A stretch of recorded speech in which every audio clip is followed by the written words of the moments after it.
नमस्कार प्रिय विद्यार्थियों, वीके नॉलेज इलेक्ट्रिकल में आप सभी का स्वागत है। आईटीआई के जो आपके सीबीटी एग्ज़ाम होते हैं, यानी जो ऑनलाइन आपकी परीक्षाएं होती है, उनके ओरिजिनल पेपर हम आपको हल करवाते आए हैं। और आज हम आपको इलेक्ट्रीशियन सेकेंड ईयर का एक पेपर हल करवाने जा रहे हैं। पूरा पेपर है वैसे तो ये, जिसमें trade theory, workshop calculation, engineering drawing, employability skill. लेकिन इस वीडियो में हम एम्प्लॉयबिलिटी स्किल के जो 25 क्वेश्चन आते हैं वो हल करवाएंगे। आपको बड़ा इंपॉर्टेंट है और सेम क्वेश्चन आते हैं। वैसे तो एम्प्लॉयबिलिटी स्किल पर हमने आपको क्लासेज भी दी है, तो चैनल पर आईटीआई एग्ज़ाम 2024 नाम से प्ले लिस्ट बनी हुई है, उसमें जाकर एम्प्लॉयबिलिटी स्किल के क्वेश्चन देखना। टॉप क्वेश्चन वही करवाए हैं हमने। ये पेपर है 26 जुलाई 2023 का, जो आपकी सेकेंड शिफ्ट होती है। 3 शिफ्ट डेली चलती है आपकी, तो ये सेकंड शिफ्ट का है। और भी ओरिजिनल पेपर है, करवाएंगे। Same to same questions repeat होने की पूरी संभावना है, तो ये पूरा ओरिजिनल पेपर पढ़ लो हमारे साथ। 25 क्वेश्चन आपको करवाएंगे। हो सकता है इन 25 में से भी 15-20 क्वेश्चन आपको पेपर में देखने को मिल जाए। चैनल से पहली बार जुड़े हैं तो सब्सक्राइब करो, अभी तक नहीं किया हुआ है सब्सक्राइब आपने कर लीजिए, क्योंकि और भी अपडेट इसी तरह का आपको इसी चैनल पर मिलेगा, कंटेंट मिलेगा।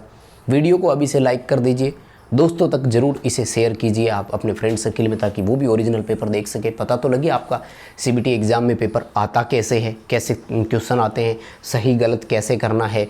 और हाँ, डिस्क्रिप्शन में लिंक दिया गया है, हमारा ऐप डाउनलोड कीजिएगा।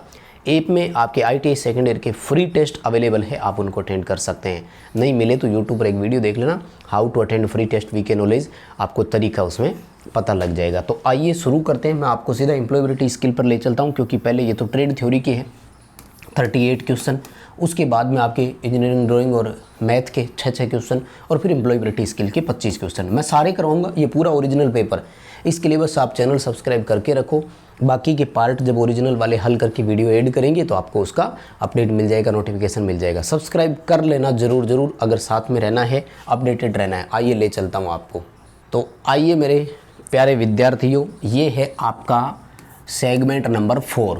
पहला इलेक्ट्रीशियन थ्योरी का था, फिर मैथ का था, फिर इंजीनियरिंग ड्राइंग का था, फिर एम्प्लॉयबिलिटी स्किल का था।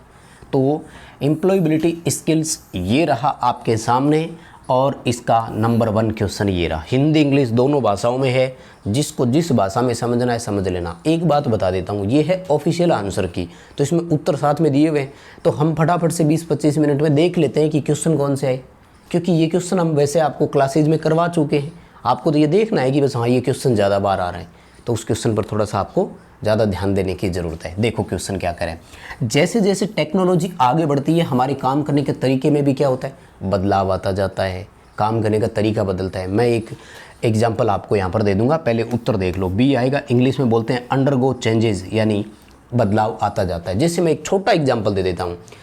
पहले क्या किया जाता था कि मैनुअल चेन ब्लॉक आता था। जैसे कोई सामान उठाना है, जैसे इलेक्ट्रिकल में कोई मोटर उठानी है, तो चेन ब्लॉक को हाथ से खींचते थे। आजकल इसके लिए क्रेन और होइस्ट आ गई, मोटर वाली, कमांड दो क्रेन उठा रही है। या जैसे मान लो कोई कारपेंटर है, पहले हाथ वाली वो रखता था, आजकल उसमें भी मोटराइज हेक्सा ब्लेड लगने लग गई। हेक्सा ब्लेड लगाओ, मोटर चलाओ, वो काट रही है खुद। तो ये टेक्नोलॉजी है और बदलाव ही तो है, काम करने के तरीके में बदलाव आए। तो बी उत्तर सही था। अब इसमें देखो क्या दिखा रहा है वो, करेक्ट आंसर, करेक्ट अल्टरनेटिव यानी सही विकल्प क्या था, ये था। और चूज एन ऑप्शन, यानी बच्चे ने कौन सा चूज किया, यही वाला किया, तो उसके सही है। इस बच्चे की तैयारी ना इतनी ज़बरदस्त है कि एम्प्लॉयबिलिटी स्किल में सिर्फ 2 क्वेश्चन गलत हुए हैं इसके। लेकिन इसके लिए क्या था कि भाई ये हमारे साथ टच में था, हमने एम्प्लॉयबिलिटी स्किल की क्लासेस दी थी। 2023 वाली भी आप देख लो, कोई दिक्कत नहीं है। 7 क्लासेस 2023 में दी थी, बड़ी इंपॉर्टेंट है, उनमें से पेपर पूरा आ जाएगा। एम्प्लॉयबिलिटी स्किल गारंटी, एक भी क्वेश्चन बाहर नहीं जाएगा। चैनल से जुड़ जाओ, सारी क्लासेस देख लो। देखो अगला, क्लाउड जो छवि उपयोग करते हैं, अक्सर हम किस तरह से उसे रेफर करते हैं। देखो मैं बताऊँ, the image of the cloud is often used to. Cloud क्या होता है, ऑनलाइन डाटा स्टोर करने का तरीका है। शायद आपको याद हो तो गूगल ड्राइव, वन ड्राइव ऐसे करके आ गया ना आजकल, जिसमें आप अपने एक आईडी बना करके, वो गूगल अकाउंट से ही बनती है जिसमें मोबाइल चलाते हो, उसमें आप अपनी फाइल को वहाँ अपलोड कर सकते हो। फिर जहाँ मन करे ना वहाँ लॉगिन करो और डाउनलोड कर लो।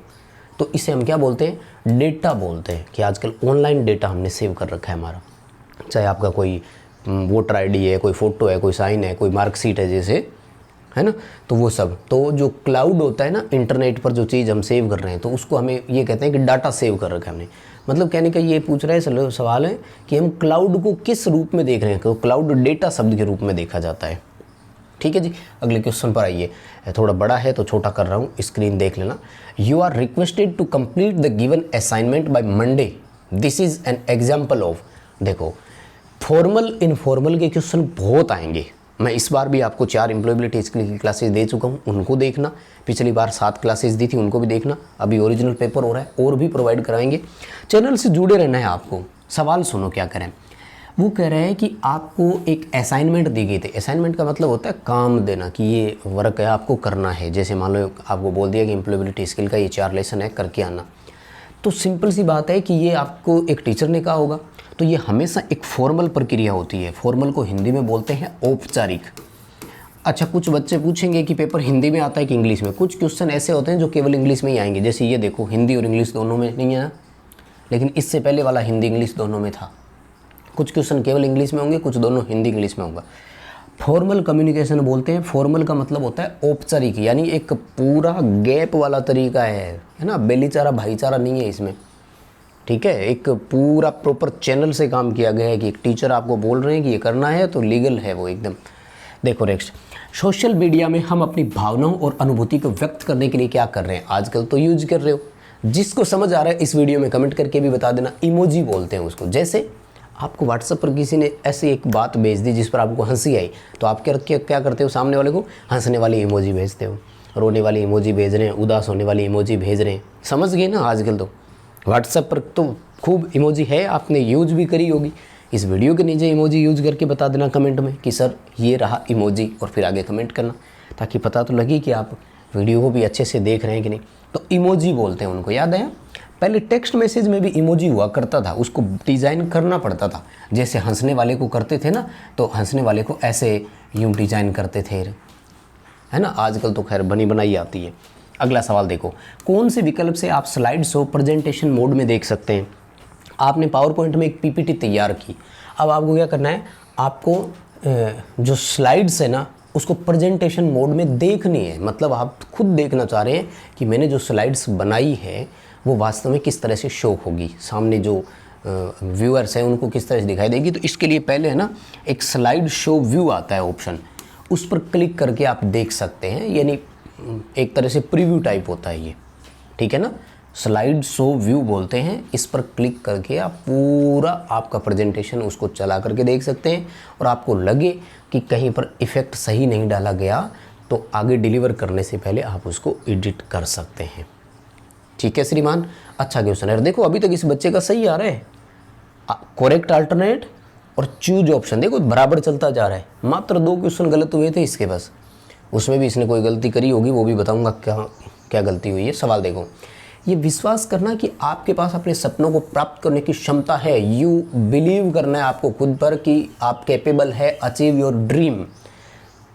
मैं एम्प्लॉयबिलिटी स्किल में 100% नंबर ला सकता हूँ, तो ये क्या कहलाता है? सेल्फ बिलीफ, सेल्फ कॉन्फिडेंस, आत्मविश्वास। क्या कहलाता है? आत्मविश्वास। सेल्फ बिलीफ लिख दो या कॉन्फिडेंस लिख देना, एक ही बात है। लिखना तो खैर क्या है, ऑप्शन चूज करना है। सीधे क्वेश्चन होंगे, उत्तर होंगे सामने। इनमें से भी बहुत सारे रिपीट हो जाएंगे, मैं बता दूं। और 3-4 पेपर है, 2023 के, 2022 के भी है, तो सारे हल करवाएंगे ना। तो मुझे लगता है एम्प्लॉयबिलिटी स्किल तो उसमें से ही आ जाएगा। अब पास होना है तो ये ओरिजिनल पेपर आपको छोड़ना नहीं है भाई, ठीक है ना। पढ़ना आपको है, मेहनत आपको करनी है, हम कंटेंट आप तक दे देते हैं। देखो प्रेजेंटेशन के समय स्लाइड शो में क्या डिस्प्ले नहीं होता? जब आप प्रेजेंटेशन प्रोवाइड करवा रहे हैं ना, सामने वाले को दे रहे हैं, उस समय इसमें से एक ऐसा है जो नहीं दिखेगा। क्या नहीं दिखेगा? देखो स्पीकर नोट नहीं दिखेगा। स्पीकर नोट होता है बोलने वाले के लिए, कुछ नीचे साइड में लिखी रहती है। टेलीप्रॉम्प्टर होता है ना, उस तरह से है ये, खुद उसके लिए होता है। जो वक्ता होता है ना, उसको सामने वाले को क्या दिखना है वो हमने प्रेजेंटेशन में ले रखा है, वो उसको देख रहे हैं, हम एक्सप्लेन कर रहे हैं। उसमें कुछ एक्स्ट्रा एक्सप्लेनेशन ऐड करनी है तो वो स्पीकर नोट में लिख कर रखते हैं हम, और ये स्पीकर नोट सामने वाले को दिखाई नहीं देता। तो ये आपका डी उत्तर यहाँ सही हुआ था, ठीक है। देखो अगला क्या करें? Which kind of persons are with very good behaviour, achievement and lead as an example. Simple भाषा में बोलूँ, प्रेरणा स्रोत की बात कर रहा है। जैसे किसी के प्रेरणा स्रोत विराट कोहली, रोहित शर्मा हो सकते हैं, लेटेस्ट T20 वर्ल्ड कप जीता है तो वो हो सकते हैं। किसी के कोई फिल्म एक्टर हो सकते हैं जैसे शाहरुख, सलमान, इनमें से कोई, किसी का कोई राजनेता हो सकता है। तो हम इनको हमारे प्रेरणा स्रोत बोलते हैं। प्रेरणा स्रोत को इंग्लिश में रोल मॉडल्स बोला जाता है कि मेरे प्रेरणा स्रोत ये है, मैं इनको फॉलो करता हूँ।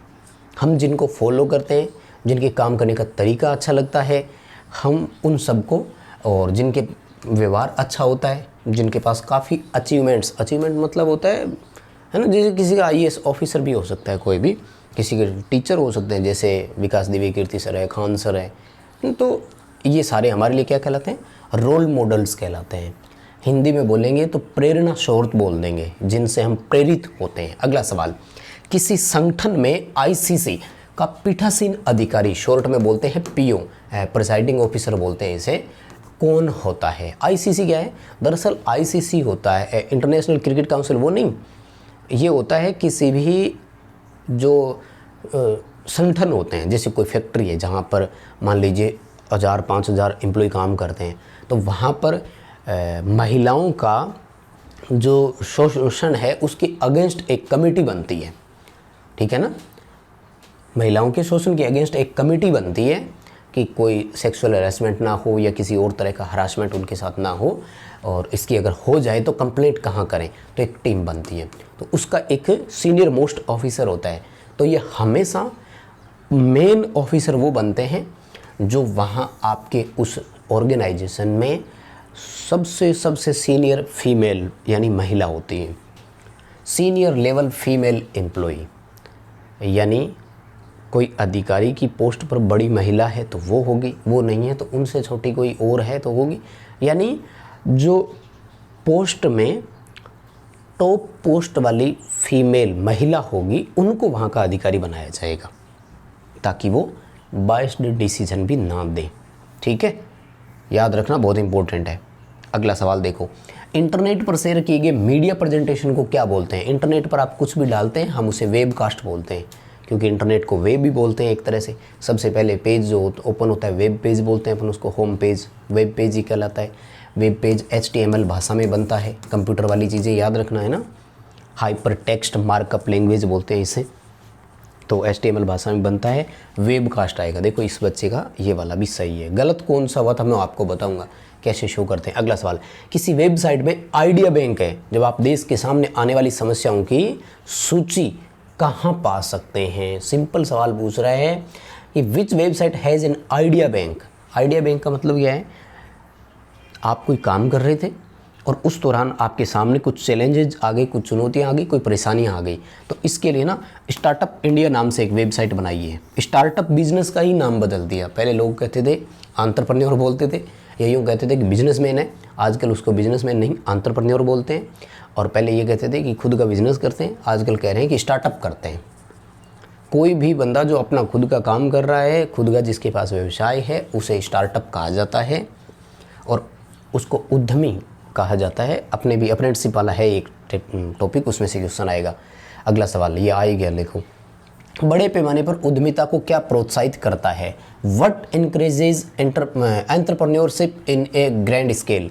वो कह रहा है कि मतलब बड़े लेवल पर जो उद्यमिता होती है उसको प्रोत्साहित करना। प्रोत्साहित का मतलब होता है एक तरह से अप्रिसिएट, मान लो जैसे आप इस वीडियो को लाइक करके अप्रिसिएट कर सकते हो, हमें बहुत ज़्यादा लाइक्स आएंगे तो हम भी बड़े खुश होंगे, और जो अगला पेपर है वो भी आपको प्रोवाइड करवाएंगे जल्दी। तो प्लीज़ वीडियो को लाइक कीजिए, आपने अभी तक नहीं किया हुआ है, कर दो यार। तो आएगा बी उत्तर, न्यू बिजनेस अपॉर्चुनिटी। व्यवसाय के जब नए नए अवसर मिलेंगे, यानी किसी को किसी चीज़ में फील्ड में मिल गया, किसी को IT सेक्टर में मिल गया, किसी को स्टॉक का मिल गया, अलग अलग जिस तरह से मान लीजिए, तो व्यापार के जितने नए अवसर मिलेंगे उद्यमिता उतनी हमारी बढ़ती जाएगी, ठीक है जी। नेक्स्ट सवाल देखो, पावर पॉइंट प्रेजेंटेशन में किसका फुल फॉर्म क्या है? बड़ा इंपॉर्टेंट है, पिछली बार भी करवाया था। एम्प्लॉयबिलिटी स्किल की CBT एग्जाम वाली हमारी क्लासेज देख लो, कहीं पेपर बाहर नहीं जाएगा, ये पिछली बार करवाया था और आ भी गया। वो कहता है कि जब आप प्रेजेंटेशन बनाते हो ना, उस दौरान आपको कोशिश करना है कि जो आपकी इन्फॉर्मेशन है ना, उनको जितनी हो सके शॉर्ट रखो, जितनी हो सके सिंपल रखो, ताकि व्यूवर्स को आप सही से प्रेजेंट कर सको और उनको अच्छे से समझ में आ सके। पूरा नाम होता है keep information short and simple. सूचनाओं को छोटा रखो, सिंपल रखो, यानी नॉर्मल साधारण भाषा यूज करो जो हर किसी को समझ में आ सके, और चीज़ को जितना हो सकता है छोटा रखो। अगला सवाल, gestures, facial expressions, eye contact are example of. Facial expressions मतलब जैसे मैं बोलकर एक्सप्लेन कर रहा हूँ, है ना, किसी ने कहा वाह, ये वाली चीज़ जैसे मान लो एक्सप्लेनेशन करते हैं, तो इसको हम नॉन वर्बल कम्युनिकेशन बोलते हैं। जैसे आपने किसी को मना करना था, गर्दन हिला दी, तो नॉन वर्बल है, यानी मुख से आपने कुछ नहीं बोला, लेकिन जो है वो आपको कम्युनिकेशन आपने ज़रूर दे दिया। किसी काम के लिए मना करना था, उंगली हिला दी, ये भी आपका एक तरह से कम्युनिकेशन हो गया। तो गैर मौखिक कम्युनिकेशन बोलेंगे, यानी आपने मुंह से कुछ भी नहीं बोला फिर भी संचार हो गया, गैर मौखिक संचार बोलते हैं इसे, ठीक है ना। और मैं आपको बता दूं, कम्युनिकेशन वाला और फॉर्मल इनफॉर्मल वाला जो है ना, इसके क्वेश्चन सारे इंग्लिश में ही आएंगे, इसलिए इनको पढ़ना आपके लिए बहुत ज़रूरी हो जाएगा जिन बच्चों को इंग्लिश में थोड़ा सा इश्यू रहता है। हमने जो क्लासेस दी है, मैं तो ये कह रहा हूँ कि ITI एग्ज़ाम 2023 नाम से, जो हमने CBT एग्ज़ाम 2023 नाम से प्लेलिस्ट बनाई हुई है, उसमें एम्प्लॉयबिलिटी स्किल की सेकेंड ईयर की 7 क्लासेज है, उनको देख जाओ, बेड़ा पार है। पूरा एम्प्लॉयबिलिटी स्किल 25 में से 25 क्वेश्चन की गारंटी है, 50 के 50 नंबर आ जाएंगे आपके। आ जाओ सवाल, प्रेजेंटेशन की तैयारी के लिए MS ऑफिस के कौन से टूल का इस्तेमाल कर दें। प्रेजेंटेशन किस में बनती है, PPT किस में तैयार होती है, पावर पॉइंट में। MS एक्सेल में बनती है, उसे वर्कबुक कहा जाता है, और इसके अंदर सीट होती है, वर्कशीट बोलते हैं। माइक्रोसॉफ्ट वर्ड में बनी फाइल को डॉक्यूमेंट कहा जाता है, और इसमें जब हम पेज तैयार करते हैं फाइल बनाने के लिए तो उसे पेजेस कहा जाता है। और इसमें हम जो पेजेस यूज करते हैं उसे स्लाइड कहते हैं, यानी इसमें होती है सीट और फाइनल फाइल को वर्कबुक, इसमें होते हैं पेज और डॉक्यूमेंट, इसमें होती है स्लाइड और उसे बोलते हैं प्रेजेंटेशन। और इनका वो एक्सटेंशन नाम भी याद रखना, .xlsx, .docx, .pptx। वो दोबारा कभी आ जाएगा तो मैं आगे बता दूंगा, क्योंकि अभी तो पेपर और हल करवाने ना आपको। सवाल देखो, पोस्ट मैंडेट सेफ्टी, ठीक है ना। दरअसल पोस्ट भी क्या है कि कार्यस्थल पर है ना, इसका पूरा नाम वही है एक तरह से जो मैं अभी बता रहा था, सेक्सुअल हरासमेंट के खिलाफ होता है। कार्यस्थल पर यौन उत्पीड़न जो होता है ना, उसकी सुरक्षा के लिए होता है ये। तो पोस्ट और ICC ये सारे इंटरनल कमेटी और ये सब एक ही तरह के हैं, एक्ट बनाए हुए हैं सेक्सुअल हरासमेंट के खिलाफ। तो जो कार्यस्थल पर यौन उत्पीड़न जो होता है ना, वो क्या करता है कि महिलाओं को प्रिवेंशन देने के लिए होता है, यानी उनके साथ किसी तरह की ज्यादती अगर हुई है तो उसका निवारण करने के लिए है, ठीक है ना। वुमेन और प्रिवेंशन, अब ध्यान से सुनिएगा, सब जगह देखो वुमेन वुमेन वुमेन लिखा हुआ है, वैसे तो अगर गलती पकड़ोगे तो महिलाओं लिखा हुआ है, बहुवचन लिखा हुआ होना चाहिए। इन सब में देखो एक वचन है, और यहाँ पर देखो महिलाओं, तो A और E का फ़र्क है, इतना ध्यान रख लो। देखो अच्छा क्वेश्चन है, गलती मत करना सिलेक्शन करने के दौरान। कई बार हम चीज़ें ध्यान से नहीं देखते हैं ना, फिर बाद में प्रॉब्लम करते हैं, ऐन वक्त पर समझ नहीं आती है, ठीक है। इसलिए बोलते हैं प्रैक्टिस करो, टेस्ट अटेंड करो, प्रैक्टिस करोगे तो पता लग जाएगा। सवाल देखो, जब दूसरे आपको देखते हैं और आपके प्रदर्शन के बारे में जो महसूस करते हैं वो आपके साथ शेयर करते हैं, सिंपल बड़ा फीडबैक बोलते हैं। जैसे मैं चाहता हूँ कि आप इस वीडियो पर मुझे फीडबैक हमारा ज़रूर दें कि आपको हमारे पढ़ाने का तरीका कैसा लगा, आपको हमारा जो क्वेश्चन एक्सप्लेन करने का तरीका है वो कैसा लगा। तो सिंपल भाषा में है, हम इसे फीडबैक बोलते हैं, ठीक है ना। You are giving to feedback for improvement, आपको इम्प्रूवमेंट करने के लिए आपको वो फीडबैक दे रहे हैं कि देखो भाई आपने ये कमियां रह गई थी, इसको सुधार कर लीजिए, और ये आपका ओवरऑल है। नेक्स्ट देखो, कार्यस्थल पर शिष्टाचार का क्या अर्थ है। शिष्टाचार मतलब वर्क प्लेस एटिक्यूएट, सिंपल भाषा में बिहेव सही रखना है। सीनियर ऑफिसर्स ने कुछ बोल दिया कि जी सर आपको ये करना है, हाँ जी सर अभी कर देते हैं। सिंपल व्यवहार की बात है तो सबके साथ शिष्टता और सम्मान से पेश आना। Treat everyone with courtesy and respect, सभी के साथ पूरे सम्मान के साथ बात करना शिष्टाचार है। ये क्या गलत होंगे क्वेश्चन बताओ। ये चूजन ऑप्शन एकदम सही, अल्टरनेट ऑप्शन मतलब करेक्ट विकल्प क्या था, और चूज क्या किया, तो बच्चे ने भी वही चूज किया जो करना चाहिए था। गलत तो होता ही नहीं है। अगला सवाल देखो भाई, ईमेल में BCC का पूरा नाम पूछ रहा है, बड़ा सिंपल क्वेश्चन है। मैं आपको पहले तो इसका उत्तर ही बता देता हूँ, फिर एक और आएगा बताऊँ। BCC का पूरा नाम होता है ब्लाइंड कार्बन कॉपी, और एक और होता है उसे बोलते हैं CC, जिसका नाम होता है कार्बन कॉपी। CC का नाम क्या होता है? Carbon copy. है क्या इनका मतलब क्या है? जब भी हम एक ईमेल किसी को भेजते हैं तो दरअसल जैसे कोई एक कंपनी अपने कर्मचारियों को भेज रहा है, तो जब एक ईमेल को एक साथ अनेक लोगों को भेजा जाता है तो इसे मेल मर्ज कहा जाता है। और बहुत सारे जब रिसीवर होते हैं तो उसके दो विकल्प रहते हैं। एक विकल्प तो ये होता है कि ये पता लगना कि यह ईमेल आपके अलावा और किस किस को गया, सबके एड्रेस शो हो जाते हैं, इसे तो बोलते हैं कार्बन कॉपी।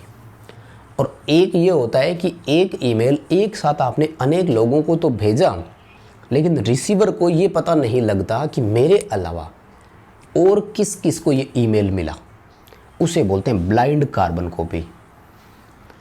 यानी एक ईमेल की कॉपियाँ सबको जा रही हैं, लेकिन किसी को पता नहीं लग रहा है कि मेरे अलावा किसी और को ये ईमेल गया है क्या, या किसको ईमेल गया है क्या।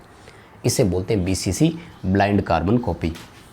एक साथ मेल भेजने को मेल मर्ज बोलते हैं, ये ध्यान रखना, ठीक है। अगला सवाल देखो, हम जानकारी के लिए सुनते हैं, वी लिसन टू इन्फॉर्म। कोई बता रहा है सामने वाला, क्या करेंगे? सूचनाओं को एकत्रित करना है, हमें इकट्ठा करना है। कोई हमें जानकारी दे रहा है ऑनलाइन CBT एग्ज़ाम कैसे होता है इस बारे में, तो हम क्या करेंगे? उसको देख रहे हैं, सुन रहे हैं। क्यों? क्योंकि मुझे जानकारी लेनी है कि मेरा पेपर कैसे होता है। Simple question.